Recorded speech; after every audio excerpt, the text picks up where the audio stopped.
Assalamualaikum warahmatullahi wabarakatuh.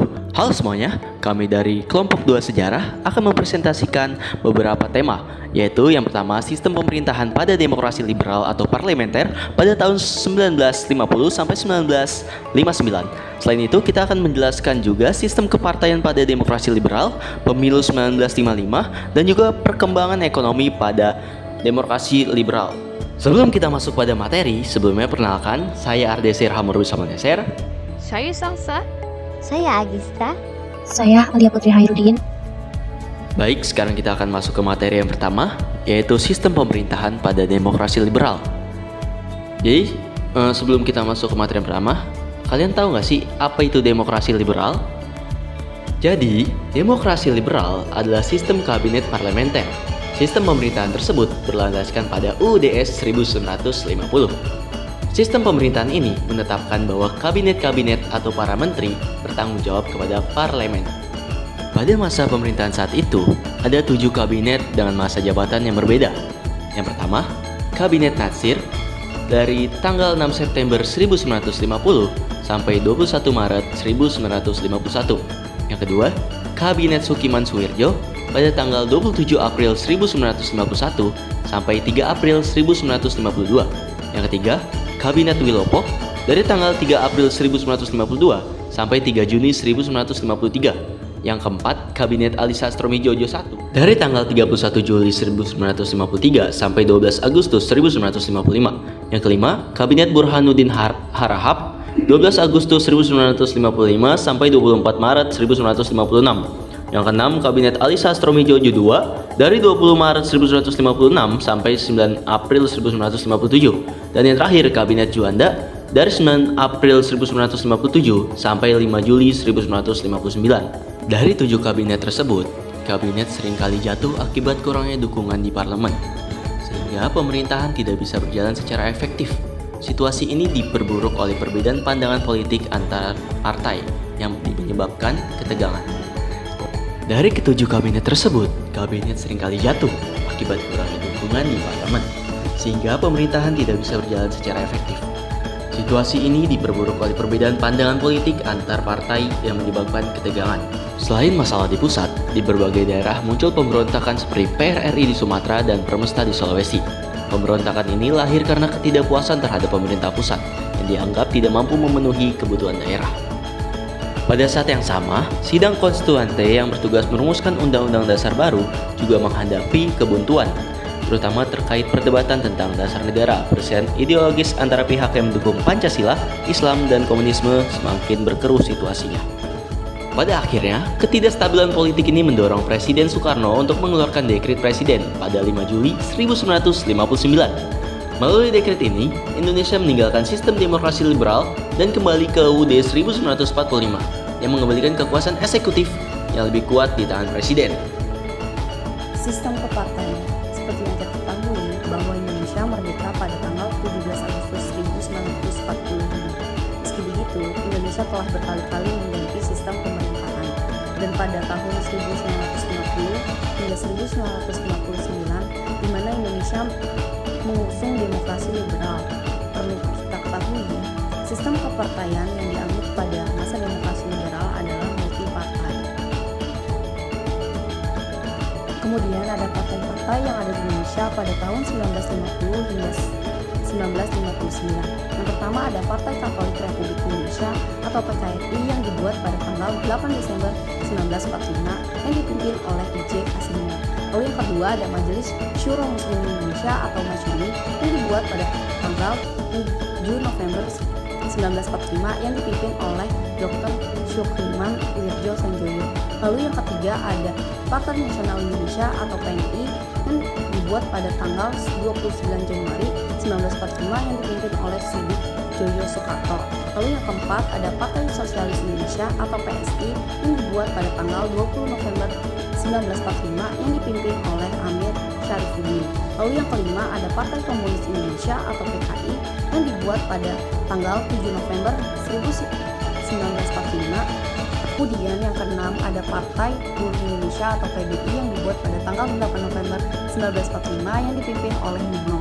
Lalu yang ketujuh ada Partai Rakyat Jelata atau PRJ yang dibuat pada tanggal 8 November 1945 yang dipimpin oleh Sultan Dewanes. Lalu yang ke-8 ada Partai Kristen Indonesia atau Pakarindo yang dibuat pada tanggal 10 November 1945 yang dipimpin oleh DS Prabowo Winoto. Lalu yang ke-4 ada Partai Rakyat Sosialis atau PRS yang dibuat pada tanggal 20 November 1945 yang dipimpin oleh Sultan Syahrir.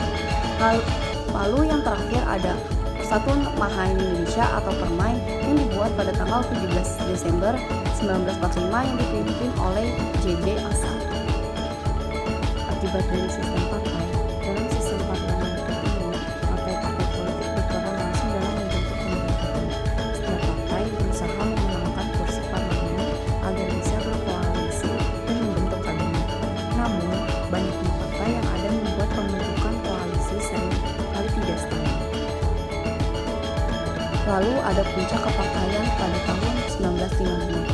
Pemilu 1955 menjadi puncak dari sistem kepartaian ini. Pemilu pertama yang diadakan secara nasional ini diikuti oleh lebih dari 30 partai politik. Hasil pemilu memperhatikan bahwa tidak ada satu partai pun yang mendapatkan mayoritas mutlak, sehingga koalisasi tetap menjadi kebutuhan utama dalam pemerintahan. 4 partai terbesar dalam pemilu 1955 adalah PNI, Nasional, NU, dan PKI. Namun sekali lagi, karena tidak ada satu partai yang mendominasi, pembentukan koalisi antar partai tetap menjadi tantangan, dan pergantian kabinet terus terjadi. Sistem kepartaian yang terfragmentasi ini ditambah dengan seiringnya jatuh bangunnya kabinet, akhirnya memicu berbagai krisis politik dan pemberontakan di daerah, yang semakin menambah tekanan terhadap sistem demokrasi liberal ini. Dekret Presiden pada tahun 1959. Akhirnya pada tahun 1959, Presiden Soekarno mengeluarkan dekret presiden yang membubarkan parlemen dan mengakhiri era demokrasi liberal. Indonesia kembali ke Undang-Undang 1945 yang mengakhiri sistem multipartai yang penuh dengan ketidakstabilan ini. Pemilu 1955. Pada tahun 1955, Indonesia menggelar pemilihan umum yang pertama kali sejak merdeka. Pemilu ini menjadi momen bersejarah bagi bangsa yang baru merdeka, sebagai langkah awal membangun demokrasi di tengah keberagaman. Proses pelaksanaan pemilu 1955 berlangsung dalam 2 tahap, yakni pada 20 September 1955 dan pada 15 Desember 1955. Yang selanjutnya ada tujuan. Tujuan dilaksanakannya pemilu pada tahun 1955 adalah untuk memilih anggota Dewan Perwakilan Rakyat atau DPR dan anggota Dewan Konstituante. Pada tanggal 29 September 1955 dilaksanakan pemilihan umum yang pertama yang bertujuan untuk memilih anggota DPR. Kemudian, pemilu tahap kedua pada 15 Desember 1955 dilakukan untuk memilih anggota Dewan Konstituante. Kemudian ada asas pemilu.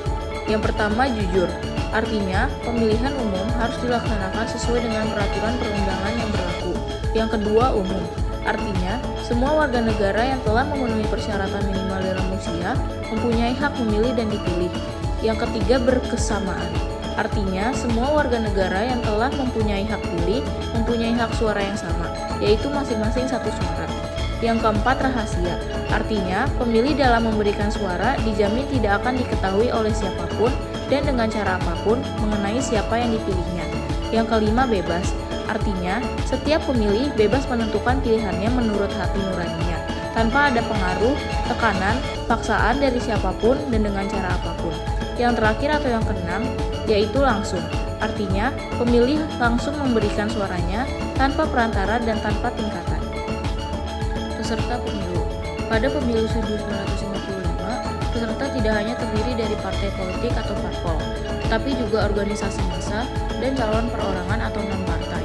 Dalam pemilihan anggota DPR, terdapat 118 peserta yang terdiri dari 36 partai politik, 34 organisasi massa, dan 48 individu atau calon perorangan yang bersaing untuk memperebutkan 257 kursi di DPR. Sedangkan dalam pemilihan anggota konstituante, terdapat 91 peserta yang terdiri dari 39 partai politik, 23 organisasi massa, dan 29 individu yang bersaing untuk memperebutkan 520 kursi anggota konstituante. Yang terakhir ada hasil pemilu. Hasil perolehan suara pemilu 1955 untuk anggota DPR diumumkan secara resmi oleh Panitia Pemilihan Indonesia atau PPI dalam rapat terbuka yang diselenggarakan pada 1 Maret 1956 di Jakarta.